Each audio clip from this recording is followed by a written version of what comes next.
Hey guys, welcome back to the channel. We're at the start of the October tournament here. It's October 24th on a Sunday, and I think I'm going to go ahead and show you guys what it looks like for a Telespam ship to attack in 2021.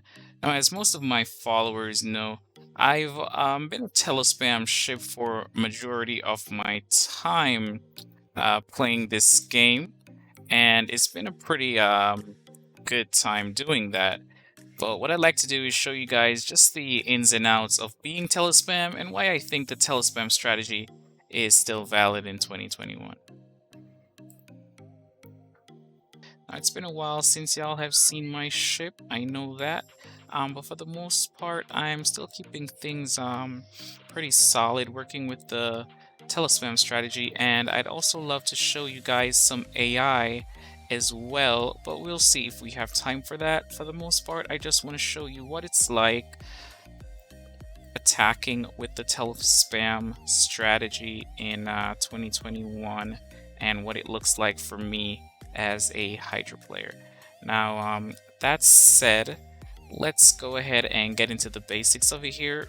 For the most of it, guys, I'm not sure how familiar you all are with the Telespam tactic, but essentially it's that you teleport majority, if not all of your crew over to your enemy ship using your teleport, and they go over there and do a lot of damage.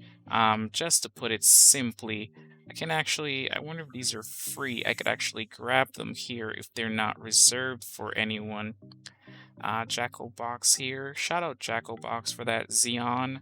And I think these Liliths are actually free.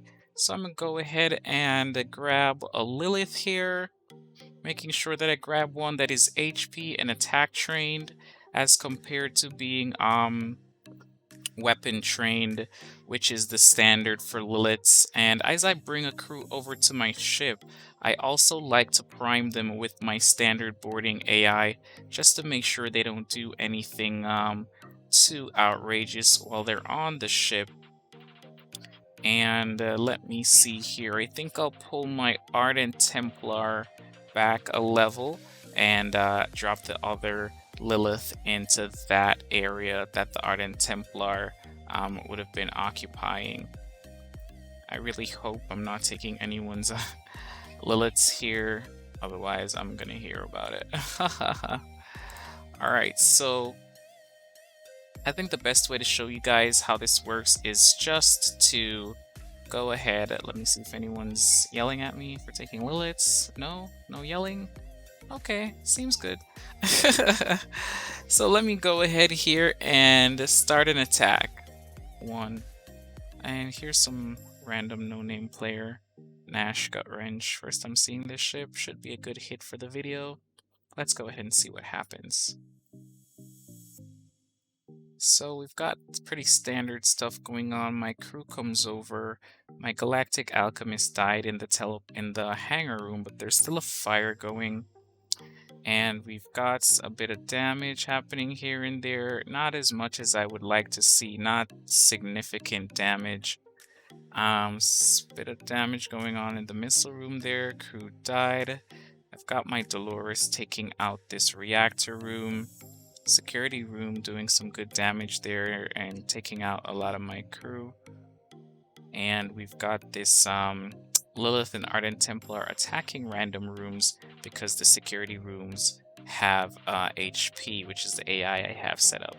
So I've got this Xeon, just got frozen, it's gonna go down, and I've got this Lilith here in this reactor. We're doing pretty solid damage here. Some good damage going on. A lot of systems are damaged. My teleport is still active and bringing crew over to this enemy ship. I could actually change this to produce border droids, but I don't need to. This looks like it's a solid win for me. So here, this was a better example of what happens going up against a Telespam ship here. Oh, looks like I've unlocked something in this new battle pass system that they've implemented in the game. I don't think I like the fact that it popped up in the middle of my battle, but That's neither Yeah. here nor there. This should be a pretty solid one for the video, and it'll be my last one. So over on my own ship, you see everyone rush into the telesport. Oh, they're not going over. He's got cloak on. So they'll all come over all at once. He had his cloak generator on, so my crew, instead of coming over, actually had to stay in the teleport up until the point that the cloak ended. So they've got some decent damage going. My shields are taking a beating. HP is at 30, not that bad. My crew is coming over slowly but surely. And he's got 5 crew manning those shields to the last man standing. That's gonna be an issue for him because as his ship's systems go down, those crew will still be standing in those shield rooms but not receiving any energy. So here we see Reactor 1, Reactor 2, Reactor 3, and Reactor 4 are down, and those crew are standing around in those shield rooms. He's got to work on that AI to fix that. So now they finally started moving, but it's too late. They're going to go into rooms that are fully staffed with my crew, and this one is pretty much GG for this player here.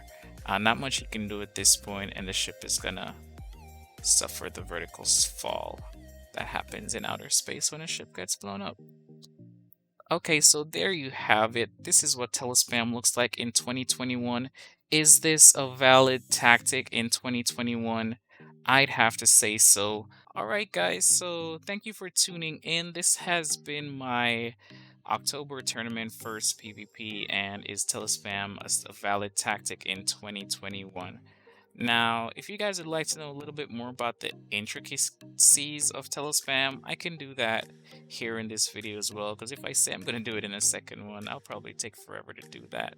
So, for the most part, for those of you that are interested in this tactic, you're going to want to go for Paralympic gods, or P gods as they're called, to be your rushers. These are legendary rush crew that have 100% rush ability, and you're gonna need about 5 to 6 of these, because after they're finished rushing that teleport, what they're gonna do is sit in these engine rooms and staff the engines to make sure that you're avoiding any missiles that are coming over. Here we see I've got 40 engines stat on this P-God here.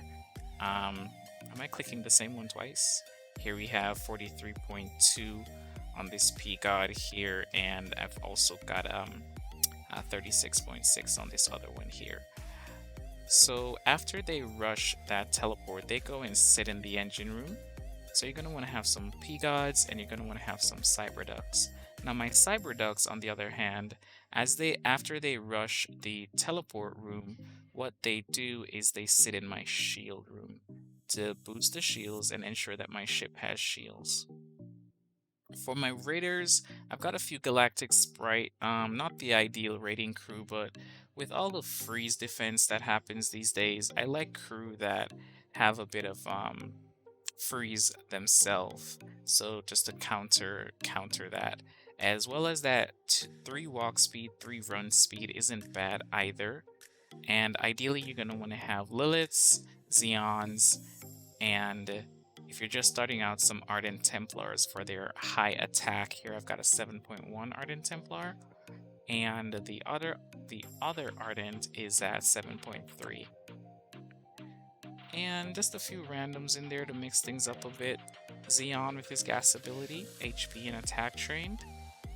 Which is actually, this one isn't mine. that's one I borrowed. Here's my Xeon, HP and attack trained at 4.8 and 20.2 HP. But alright, thanks for tuning in, guys. These are the type of crew that you would want to aim for if you're prestiging. And if you're not familiar with how to prestige, I have a video on that. So I appreciate you guys checking out the channel. Thank you for your time. Like, subscribe, tell your friends about it, and if possible, you can support the channel with the link in the description. Thank you for watching, and have a good one.